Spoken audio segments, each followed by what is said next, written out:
And one. And one. And we're live. That was supposed to be a silent one. Zach's I was like just 3, waiting. 2. Your volume's on, Dallas. My volume's on. Turn it down. Hey, sorry. Well, how's everybody doing was this offensive. morning? You guys doing good wherever you are watching this right now? Hopefully you guys are doing I'm well. watching Write it in this the right comments. next to you, Oh, and I'm okay. doing good. Well, how are you doing? I'm doing good. Doing good. Drinking my coffee. My coffee, I'm almost done. Yeah, I'm like here right now. I'm drinking tea. Yeah. But this is my second cup. I'm right so. there. Oh, Yeah. This is, I fill the cup up and I go. I make all I a 6-cup pot, and I drink all of it, every drop. Which is like 12 ounces of coffee. I know it's more than that. I but think it's 24. it's probably 24. Uh-huh. Dallas, what time do you wake up typically? Today I got up at 5:48. Okay. Yep. Are you a dilly dallier? In the morning? Yeah. No. So I got up, I ran, I made breakfast, got ready. No, I'm not a dilly-dallyer. That sounds like dilly dallying to me. I got I got up Dilly-dallying, like taking care of yourself? more than the bare minimum. Yes. I got up. I took a shower. Uh-huh. I made coffee before I took a shower. Okay. Brushed my teeth. Yeah. And got in the car. Okay. Yeah. Wow. Started. Yeah. I don't think what I'm doing sounds like dilly-dallying. When I think of dilly-dallying, I think of getting up, wasting an hour. Yeah. I definitely didn't do that this morning. Yeah. Yeah. Waste an hour by what? Doing nothing, drinking coffee, Just sitting chilling there. out, Yes. twiddling your thumbs, scrolling your Dude. phone. So good. I wish I could do I that every I love day. that on a weekend. Like Yeah. there's no better Saturday. But than on a that. Monday, yeah. absolutely not. But on a weekday, yeah, on a weekday, I'm just You better doing my believe thing. I'm not doing that. So I woke up before my kids because they're on spring break, and that's a whole change of pace. I'm trying not to. I think their schedule will get wrecked if I just let them sleep in fully every No, day. we do. We let them sleep in Oh, as long okay. as you want. You got to Okay. do it, man. So they wake up anyways, and we just have fun together. So we make Boaz go, or not Boaz. We make Ezra go to bed at a certain time. That's good.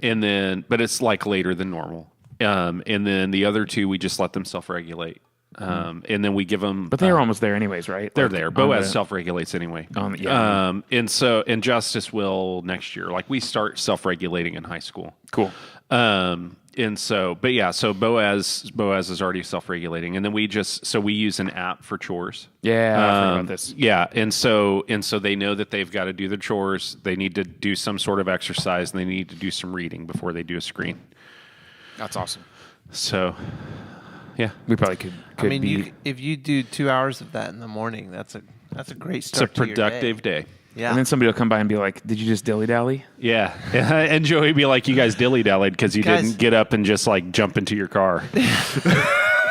Dilly-dallying is not a bad thing, though. That's a good thing. I say it in man, I wish I could do that. You know what I Yeah. mean? I think dilly-dallying in the morning is so good. In the mornings that I do it, Yeah. you know, I have a great day. But you have to keep in mind, I can't sleep in. It Yeah. doesn't happen. Yeah. So- that's why I figured I was like, Yeah. you know, is that I- because I can't get up early. I Yeah. can if I just force myself to stay in bed and stay asleep. Yeah. But I think by like 6:30, Yeah. I'm just ready to get No, out. they'll joke in our house is if I'm still in bed at 8, call an ambulance, and if I'm still in bed at 10, call a morgue. Oh. Whoa. Yeah. That's pretty good. Well, I'm just curious. Did that happen with kids? No, Yeah. I've always Yeah. been an early Yes? riser. Okay. Yes, I would. Yeah. So I think my thing was maybe lack of discipline. And so as like I have this schedule, and so then I've added discipline things to it, and I think it will. I hope it will stay. Yeah. Like once those like natural things go away. Like summertime is way hard to keep the schedule, but to me it's easier to just stay up late. Yeah. And so in like high school, I built those habits like without knowing it, and then they carried through college. And then I've just continued. But then once you have kids, your kids wake up when they wake up. And you put them to bed early because you kind of need some time and they need sleep. Yeah. Whichever one comes first. And so then they end up waking up early and you just wake up with them or they run amok in your house. And now, so like I'm kind of, our life has shifted. And Rachel, we get up around the same time. But I pretty much get the kids ready and then take them to school, and Rachel leaves at the same time. So she's getting ready while I'm getting ready and taking the kids, but I don't have to be ready until like 9 technically.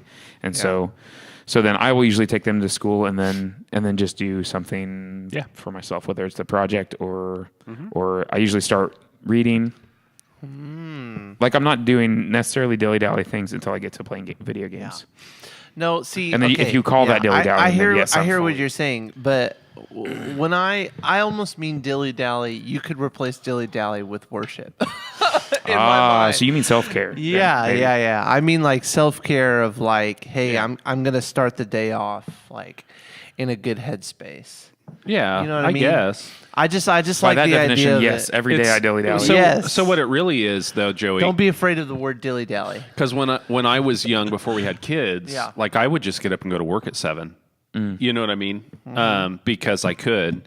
And then it's like now I actually started different rhythms because I have to wait and take kids to school before I can go to work. And so that started different rhythms in the morning for me. Yeah. And because I get up like today, no one else, well, Alpha was up because Alpha starts work at 7:45. So she gets up about that time anyway.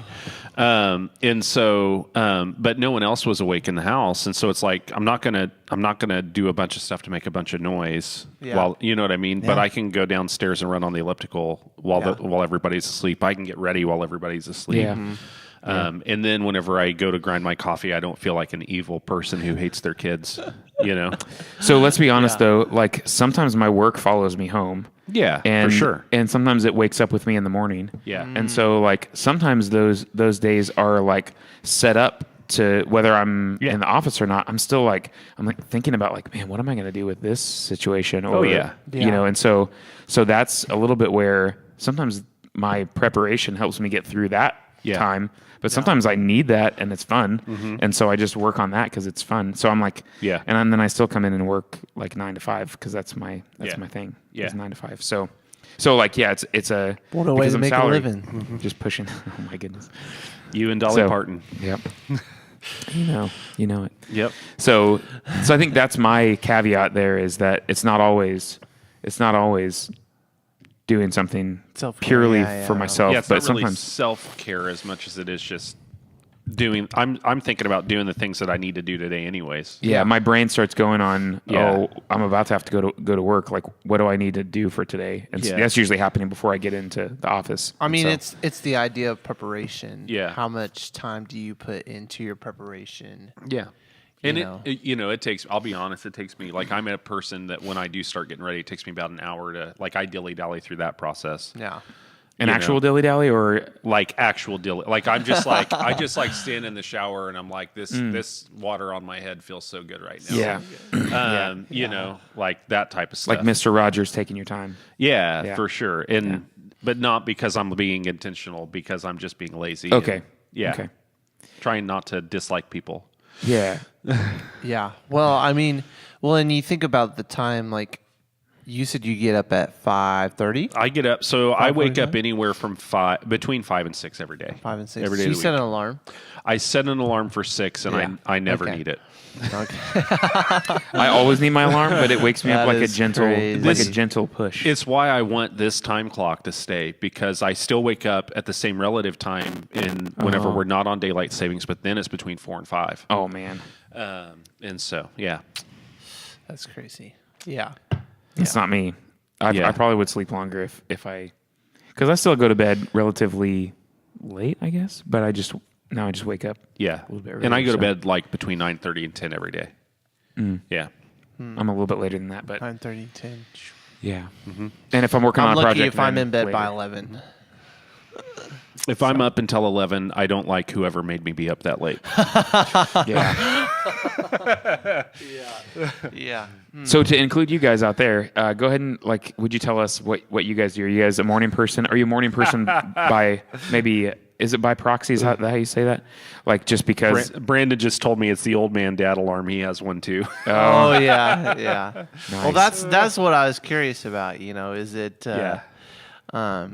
Does it have to do with kids or because some people just get up and they just like to be up all the time, and I'm like, I wish. I tried. My New Year's resolution for 2025 was to get up early. Wow. And how are you doing? September came around, and I said, you know what? I quit. Oh, I made it a long way. Oh. I made it a really long way, and I felt like... Was that when Caleb and you were... Yeah. I had a friend who would come over and wake me up. If I wasn't awake, he was waking me up. Yeah. That's cool accountability. He's literally showing up at your house. We started at 6 a.m. Yeah, which is a lot of. That's talking about dilly-dallying. You know that scene, the cartoon movie, The Lion King, like the good one, not the creepy AI one. I've only seen one. Have you guys seen the video of what the intro means? Yeah, it's not real. It's a comedian being a thing. Yeah, I think so. No. Yeah. There's a lion. You're talking about... Yeah. Look, there's a lion. Oh my God. It's a lion. Yeah, that's it. That's what it means. It's not real. It's not real. It's a comedian who went viral and everybody said it's true now. I looked it up once. I think it's true. I don't think it's true. Oh, tell me if it's true. Look it up and tell me if it's true. I got to do it right now. We're going to start our staff meeting. That's right. So, anyways, in that version of The Lion King, there's that line where like the little cub's trying to wake up his dad, and the dad's like, "Your son's awake," or the mom's like, "Your son's awake," and the dad's like, "Before sunrise, he's your son." And that's like, I feel that in my bones, even though I'm already awake. Like, still don't talk to me at 6 a.m. That's funny. There it is. Unless it's been that popular. That Here comes a lion father. Oh God, a lion is coming. Well, there you go. That's a little different than what he said. Yes, a little bit. Here comes a lion father is different than... Yes. Look, it's a lion. Yeah, I'm pretty sure I saw that there was a lawsuit over that comedy act. Oh, wow. Yeah. Interesting. Yeah. Oh, yes. It's a lion. There you go. So, anyway... Moving right along. Speaking of lions, how about donkeys? Donkeys. Good transition. You like that? Oh my gosh. How does it feel to get a big laugh? I mean, that was fine. It was a big laugh in every service. Yeah. It was the moment that I knew I could bring some levity. If anybody needs that video, let me know. I don't think I know how to tell jokes on stage. like a couple times I've been like, You've this would tried be a funny couple to times. say. And people just go. You got to nail the delivery. You got to commit. Commit to the bit. Maybe someday I'll be there. But yeah. It's one of those things where like, so I look at sermons after like the manuscript, the first draft is done. I go through and I'm looking for head, heart, hands, and ha-has. So peek behind the curtain. Head, heart, and hands. Yeah. Ha-has. Yeah, the ha-has too, because the Don't forget about the ha-has. The ha-has matter because they keep people like connected. You know what I mean? Like it connects a different emotion. And I think if it's all head or all heart or all hands or even just the three of those, like there are people in the room who need like that break from that in that. And so anyways, the donkey was the break. Sometimes you plant those strategically, and I think it helps. Like there will be something that breaks the silence in a weird way. Sometimes you just go, I know it's really heavy in here. I do. You call it out. You do that. So, I like that a lot too. It's funny how I can like in writing, I can recognize that's going to happen. Yeah. Because sometimes I'm like, I know that's in the manuscript. Well, maybe sometimes it isn't, but I know it's in the manuscript. So what if it's like not silent? I would skip it. Okay, but I know when I'm writing it's going to be. Yeah. So just a part of that is your own emotion. Yeah, I'm going on the emotional journey while I'm writing. Yeah, you know, like if something moves you in a certain way, that's how you know. And it's another way of bringing a little bit of space into the room. That simple sentence. Like helps somebody who's struggling with the fact that it's really heavy in here right now. It breaks it, to recognize like it's okay that it's heavy in here right now. And so it's just a thing. I don't know. I picked it up somewhere. Yeah, it's like I know this is a heavy topic, and like I'm recognizing it so that you can also recognize it. Yep. Yeah, Take me on my journey with me. And it's really fun when you can do it really fast. Like when you go back and forth really quickly, it takes people on an emotional roller coaster. It's a trip. And sometimes it's a trip. Yep. For sure. So, but we were talking about the donkey yesterday. Really, the donkey, I said it in the sermon, like you have to understand what the donkey means in order to get what the story is. I was feeling bad because I was like, I can't remember this sermon at all. Yeah. And it was because I never made it in there yesterday. Wow. Thanks. Well, I was putting out fires. Yeah. So, but He's firefighting. He didn't watch the stream the next day. Yeah. I haven't watched it yet. Oh my goodness. There you go. Sorry. So for Zach. What was the sermon about, guys? Tell him in the comments. No. Tell him there we go. This is your test. Who was listening? Like that. It's your turn. And that means Brandon. All right, Brandon. Brandon, give us write it out. I don't know. Actually, he was the one that I was with, but we were putting out fires together. So there you go. Firefighting. Mm-hmm. Yeah. So the sermon yesterday, we're talking about the fact that like Jesus comes on a donkey and he really is like, this is an intentional choice. Like, honestly, I was really tempted because I thought I was thinking after I was preaching it, like after the first sermon, I was like, I could make this a viral reel if I just say like, you want to see Jesus get political? Because this was the moment that Jesus kind of got a little bit political for a second. Like he comes in as the king that people think that he's going to come in as, but then he comes in like not at all as the king that people think he's going to come in as. So like all of these things are happening outside of Jerusalem and people are expecting Jesus to become this king who comes in on a war horse or a stallion, the way that all the kings did. And so Jesus sends the disciples to get a colt, but the colt's a donkey, which harkens back to Zechariah, where he will come in on a donkey and not on a war horse, not on a stallion. He's going to put those things to rest. He's fulfilling that prophecy. He's coming in peace, right? And so like you have to understand the donkey to understand what's happening. But so Jesus comes in as like partly writing the story that people were writing for him, like living out the story they're writing for him, but not in the way they're writing it. Like he wants people to know he's a different kind of king. Yeah.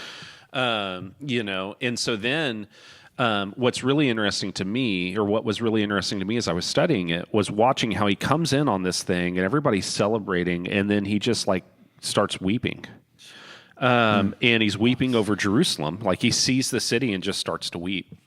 And he's weeping because like they could have had peace, but they missed it. And like he's talking about himself, but he's talking about the peace that we could have with God. You could have had that, like, but you don't see it. And instead he prophesies the coming battle that's going to happen, like 80, 70, that whole thing. He prophesies that. And so like that's the story that's happening there. And so the big moving parts of the sermon were, we have to define the donkey, we have to define peace, and we have to be people who make peace. We actually just had a comment maybe 2 weeks ago about peace, and the person on the Worship Hangover, and he was saying that kind of like peace is relative, like because peace for a lunatic is a different kind of peace than peace for me. And so that was like, I had looked at a little bit of the sermon, and I was just hoping that maybe that person would maybe go watch the sermon to continue to discover peace. Because peace is only relative when you define peace as something external. So like the removal of conflict from my life. Yes. Right? Yeah, it's your definition. Then peace is relative, right? Because like peace would be totally different from that definition if I was raised in a slum in Guatemala, right? Versus raised in rural Missouri. Like the conflicts in life are just totally different. Yeah. And my thought was that like peace being, if you define peace as complacency, where I'm just going to hang out and like not rock the boat or anything. Yeah. And I think even in the sermon last week, or maybe in the Worship Hangover, one of the two, we said that peace wasn't like a passive thing. It was something that we like pushed towards. So the way I defined peace yesterday, and I think that this is the definition we need to work towards for peace. Like the peace that Jesus is talking about is being made right with God. Yeah. So that my external reality, it really doesn't matter anymore. You know what I mean? And it's not that I'm robotic and I don't feel feelings and like all that stuff, but I have peace here, so I can face this and be okay. Facing it, and so because man, it's like the peace that comes even when you're your relative has cancer and they have surpasses a few days all to live. understanding. I'm listening to this book right now. It's a collection of essays by Wendell Berry, which, by the way, if you ever need to listen to something that like will just calm your entire being down, listen to a collection of essays by Wendell Berry. It's wild. Okay. It's like you're totally wrapped up, but also they just are kind of like, I don't know how to explain it. Yeah, that's really cool. But anyways, I'm listening to it, and he's writing about like even death, right? You know, and like the feeling of knowing that he's going to die, and like so Wendell Berry. I don't know if you know who he is, but he's like he lived in like the mid 1900s, farmer, but like farmer as in like he farmed like he would have farmed in like the mid 1800s, like horse farming. Wow. Type of thing. And really big into like keeping the land as true and pure as possible, and like self-sustenance and all of those things. But he was also a writer, wrote amazing works, and like brilliant writer. Was a teacher, was a college professor as well. All the things. That's really cool. Yeah, and so like he's under this tree in the autumn, and a leaf falls on his shirt, and like he's just talking about that sensation of knowing that what the leaf fell on is also decaying slowly. But my goodness. Whoa. Yeah, but like the peace that also comes with like the fact that this is just a natural thing that we need to be okay with. And I don't think you have those thoughts when you're young. No. Like, and I've I don't always think known about that there's an decay end. of my body. Yeah. I've always known that there's an end, but yeah, like I don't know if you can feel that until your body starts kind of breaking a little bit. Because when you're a kid, you're invincible. Yeah. In so many ways. And I'm sure there's kids that have thought about I've talked about this before, like the feeling like you reach a point where fear happens to you. Like, you know what I mean? Like I remember when we had kids for a season, we stopped going to like theme parks, right? Because it's just like our kids were too young to enjoy it. And then babysitters were, and like the whole thing. Yeah. And so then finally our kids got old enough that we're like, hey, let us take you to this awesome place. But then they want dad to ride with them. But it had been enough years since I'd ridden something that fear had kicked in. And I didn't even realize that fear had happened. Maybe, That's so maybe funny. There's a little bit of realism there because now we see like stuff break. Yeah. Sometimes. And yeah, exactly. So thankfully I was able to like wear myself back into it to where the fear went away. Yeah. But I know that fear is real in other areas of my life. You know what I mean? Like it just, because you know that things happen. Yeah. So for me, like there was some of that. Even still, like I'm super careful to check like behind my truck when I pull out. Yeah. And I'm like, I don't know if it's irrational or not. You can tell me in the comments. But tell him it is. But I'm always like afraid that like one of my kids is just going to be like, I got to go tell dad something. Yeah. And then they run behind the car and I don't see him. And, and like, that's just scary. Yeah. And I think it's like understanding the finality of a death. Yeah. And it being one of my kids that once something like that happens, it's done. Yeah. Oh, dude, tell me about it. My kid's driving now. I mean, like in how many teenage funerals have I done? Like that's a thing. Yeah. And so it's that scary, like, and then it's like, okay, also not only are you driving, but could you drive your brother here? Too. I mean, that's when we need God's peace. Yeah. In those moments. Yeah. Just letting go in a lot of ways is where that we need that peace before there's even conflict, Right. So yeah. So that's the peace thing is here. It's not here. Right. The truth is, like even Jesus says, there will be wars, there will be rumors of war, there will be, you know what I mean? Like and there were. Yeah. And there are. Those happened. There, people will still hate you because of me, because they hated me. Like, you know what I mean? So peace here, in the way that we define what peace is an unrealistic ideal. Yeah. You know what I mean? Yeah. It'd be great. It's a wish. Or an isolated peace for sure. Yeah. Like, because I think God's peace is what is the true, like, settling But factor. where I can have peace is with Him. And then in community with other people who have peace with Him, we too can have peace. You know, and so like my wife and I have a very peaceful relationship, but it's not lost on me that it's not because we're amazing, it's because we have peace here. Yeah. You know, and so that's the thing. Yeah. That same thing can be true of the whole church. So yeah.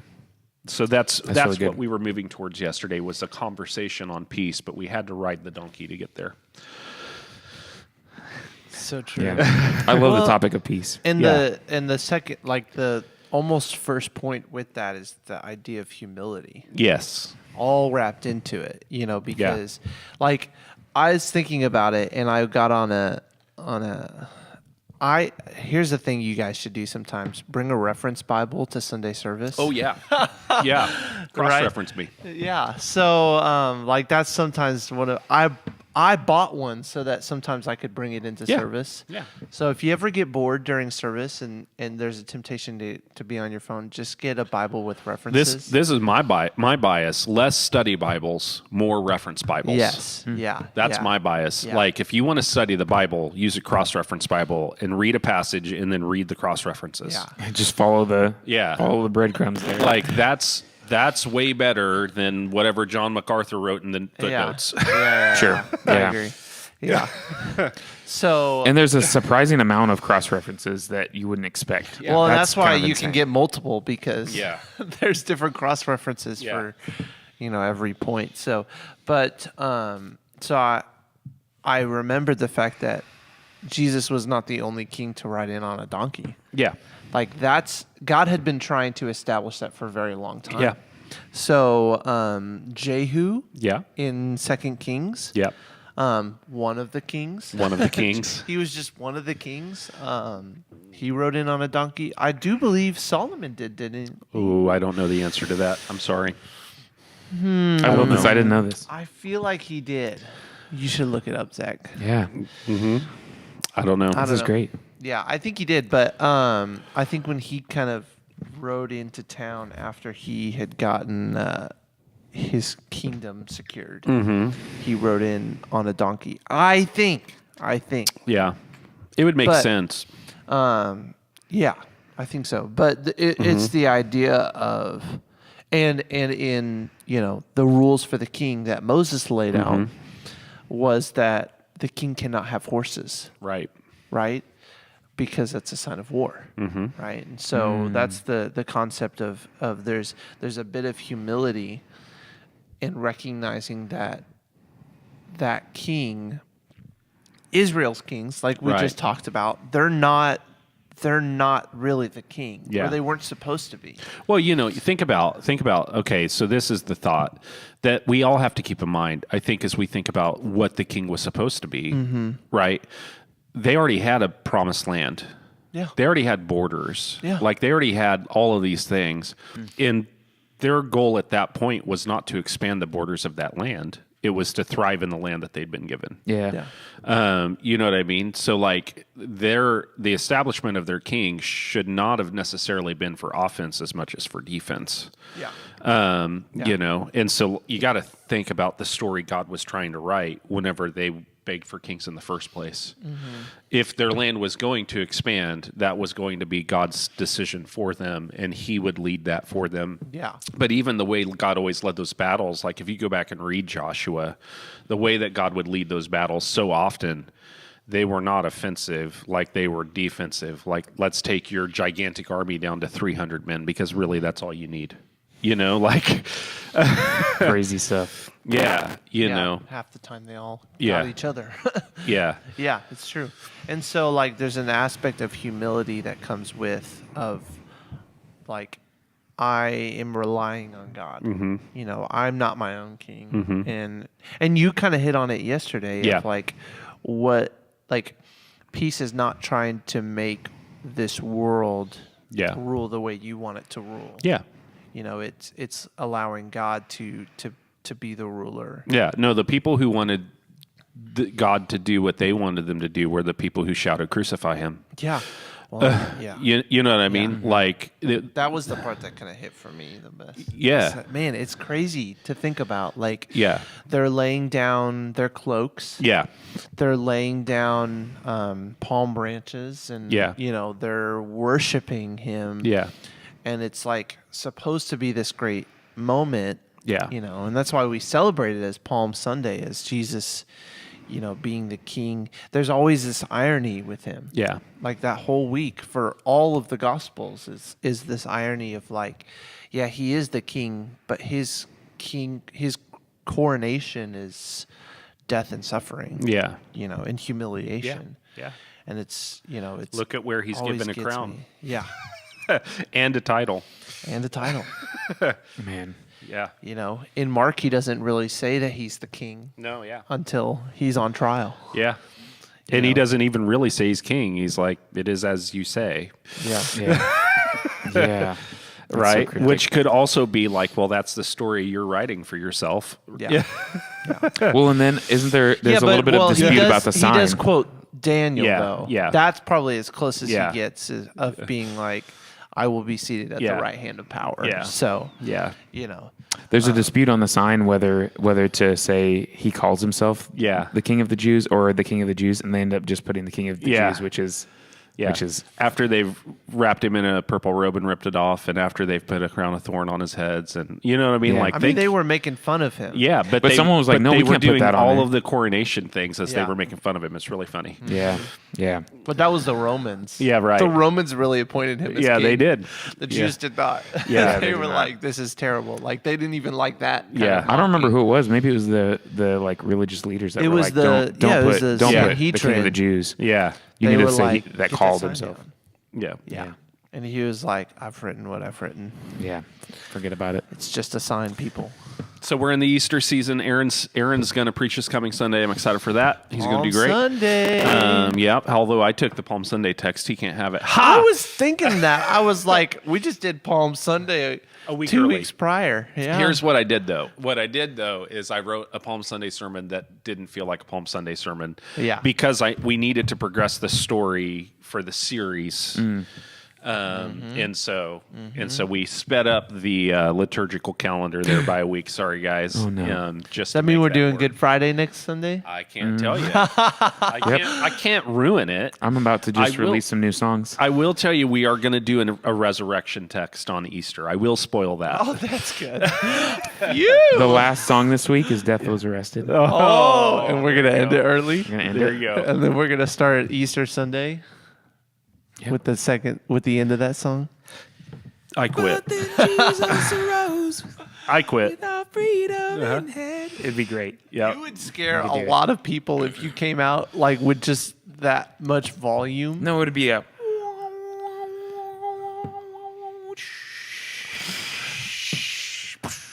You put a lot of thought into that this thing. That was beautiful. Yeah. There's a big like swell from a guitar, or maybe like a ebow. Ebo? Tremolo picking. An ebo? Oh, yeah. You got to do tremolo picking and a swell up. One person will be a tremolo and one person will be an ebo. I don't have an ebo, so that's on you, boo. What's an ebo? I need to buy one. Ebo is a constant sustain device. Forever. Yeah. It's like kind of like padding. But the people don't care about this, so we can go ahead and close this up. We won't bore them. Yeah. We can tell you about it after. Thank you all for watching. Have a great week. That's great. See you guys later.